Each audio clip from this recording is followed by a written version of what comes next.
Video footage appears to show Russian military forces being moved en masse to the border with North Korea as the world edges closer to World War III. Russia has reportedly moved weapons towards Vladivostok, just 8 miles from the border with North Korea. The city is within striking distance of Kim Jong-un's secretive state.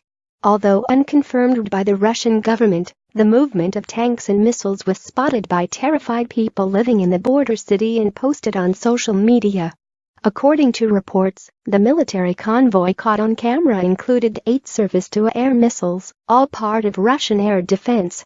Vladimir Putin already has a major Navy base in Vladivostok. The threat comes after warnings from top experts that North Korea will have as many as 60 nuclear weapons in just 3 years unless urgent action is taken. Kim Jong-un has already warned North Korea is prepared for all-out war with the U.S. In retaliation, footage of U.S. warplanes preparing for battle was released as a chilling warning to the tuggy tyrant. Donald Trump is said to be preparing to strike amid growing tensions over North Korea's nuclear weapons.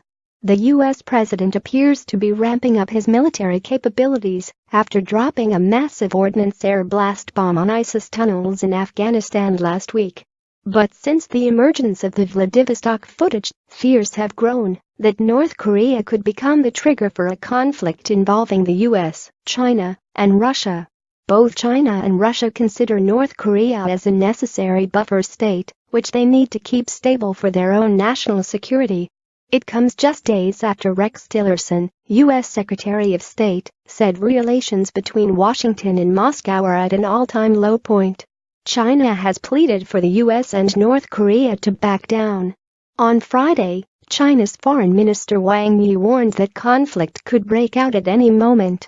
He said, "We call on all parties to refrain from provoking and threatening each other, and not to let this situation get to an irreversible and unmanageable stage."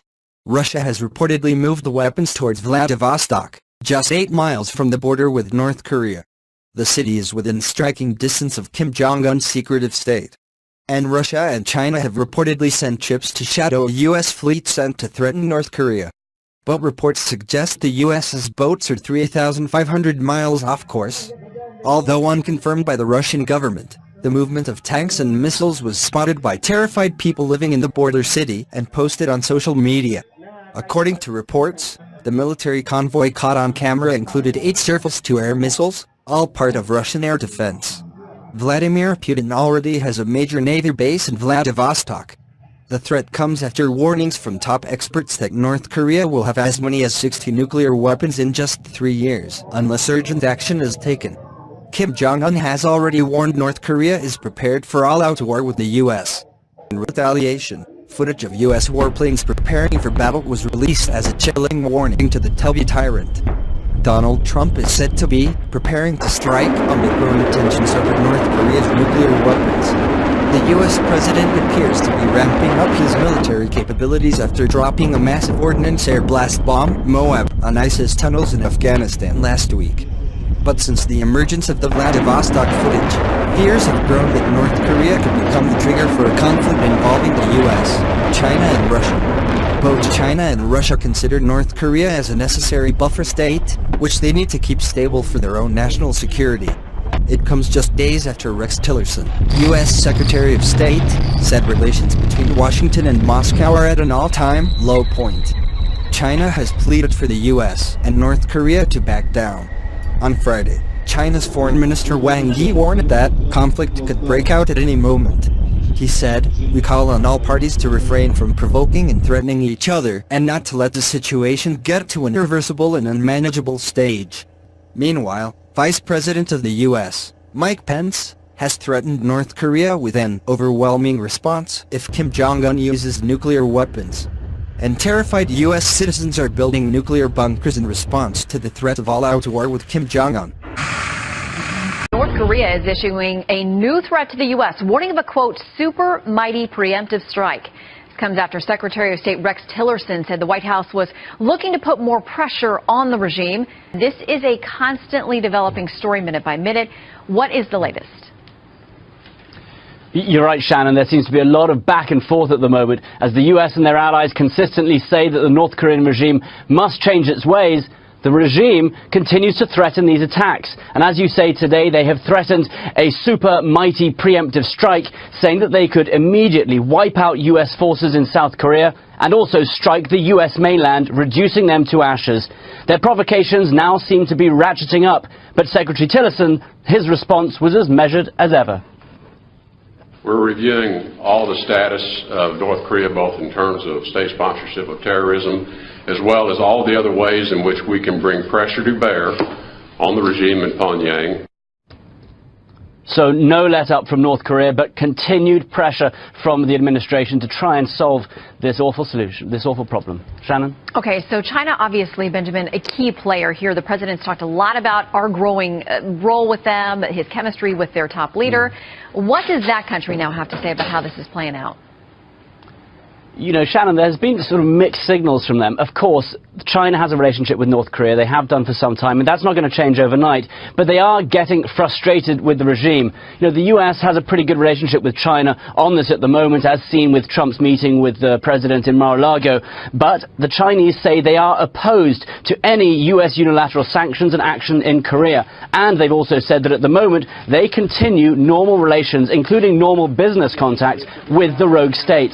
Meanwhile, the US and South Korea continued joint exercises named Max Thunder to serve as a deterrent as tensions mount.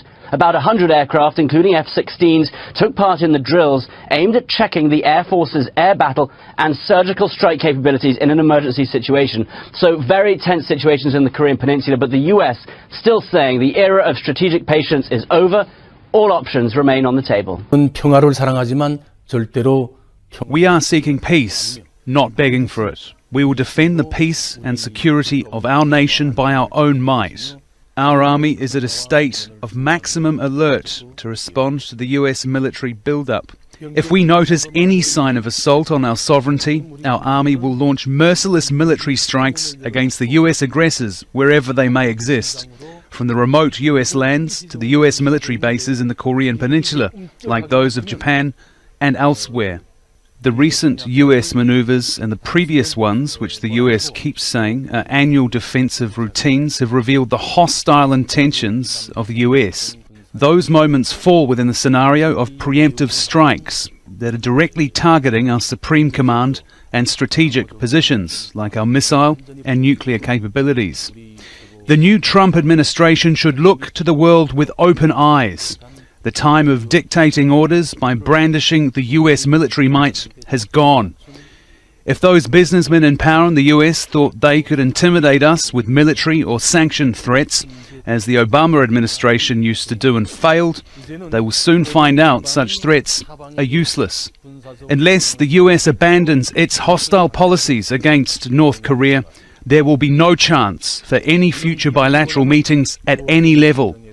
It is a prerequisite that Washington gives up those antagonistic policies against us. The six-party talks aimed at making the Korean Peninsula free of nuclear weapons were throttled at birth. They no longer exist. The nuclear weapon in our possession is not an illusion. It is not a commodity that can be traded for American dollars, nor is it for sale. So it cannot be put on the negotiating table with the aim of taking it away from us. The United States of America will always seek peace, but under President Trump, the shield stands guard and the sword stands ready. Rest assured, under President Trump's leadership, the United States will continue to protect our people and our allies, and to strengthen the bonds between us today, tomorrow, and every day that follows. History will attest the soldier does not bear the sword in vain. And those who would challenge our resolve or our readiness should know we will defeat any attack and meet any use of conventional or nuclear weapons with an overwhelming and effective American response. Part of the response to the increase in provocation from Pyongyang was supposed to be the deployment of another US carrier and its supporting ships. Just over a week ago, the US government implied that the ships were on their way to the Korean Peninsula. We are sending an armada very powerful. We have submarines, very powerful, far more powerful than the aircraft carrier, that I can tell you. The problem is that it actually wasn't at that time. New York Times revealed that when Trump and a number of officials made the claim, U.S. carrier Carl Vinson, along with 3 other warships, were in fact heading to the opposite direction to take part in joint exercise with the Australian Navy in the Indian Ocean. And that blip could have stayed unnoticed if the Navy itself did not post a picture of the vessel last Saturday, saying it was made while Carl Vinson was passing through Sunda Strait off the coast of Indonesia. The untimely and uncoordinated announcement sent a lot of blushes onto the faces of the Pentagon officials, but now the White House says the Armada is finally headed to the Sea of Japan. I believe that he might have spoken too quickly on this location of the vessel before it was actually arriving. The President said that we have an Armada going towards the peninsula. That's a fact. It happened. It is happening, rather. It was announced that it was going. It will be there. We were asked simply a question on that. I think all other questions should be asked of the Department of Defense. But in Pyongyang, the propaganda continues. State television aired footage of a musical performance to mark the birthday of the late founding father Kim Il-sung. His grandson and the current leader of North Korea, Kim Jong-un, attended the show. It ended with mock footage of missiles flying over the Pacific, striking the United States and engulfing it in flames. Meanwhile, an amateur video footage filmed in the Russian Far East went viral online, showing redeployment of Russian troops onto the border with North Korea. The Kremlin said through its spokesperson Dmitry Peskov on Monday that only a coordinated international effort would be the right way to solve the Korean crisis peacefully, noting at the same time that Moscow was highly concerned with what was happening on the Russian Far Eastern border. Уважаемые коллеги, начинаем пресс-конференцию глав внешнеполитических ведомств России и Сенегала. Мы не приемлем ядерные, ракетные, авантюрные действия Пхеньяна в нарушении многочисленных резолюций Совета Безопасности ООН, но это отнюдь не означает, что можно таким же образом нарушать международное право, применяя силу. Я очень надеюсь, что односторонних действий, наподобие тех, которых мы видели недавно в Сирии, не будет. И что Соединенные Штаты будут следовать той линии, которую президент Трамп неоднократно озвучивал в период своей предвыборной кампании. The same notion has been voiced by Beijing. So things may have calmed down a little bit for now, but the situation can hardly be described as stable. The U.S. fleet is expected to arrive by the coast of the Korean Peninsula early next week. To the members of the Security Council, I must say, enough is enough. Nuclear powers understand their responsibilities. Kim Jong-un shows no such understanding. His abusive use of missiles and his nuclear threats show that he is begging for war. War is never something the United States wants. We don't want it now. But our country's patience is not unlimited. What we've heard from Haley is nothing new, actually. Only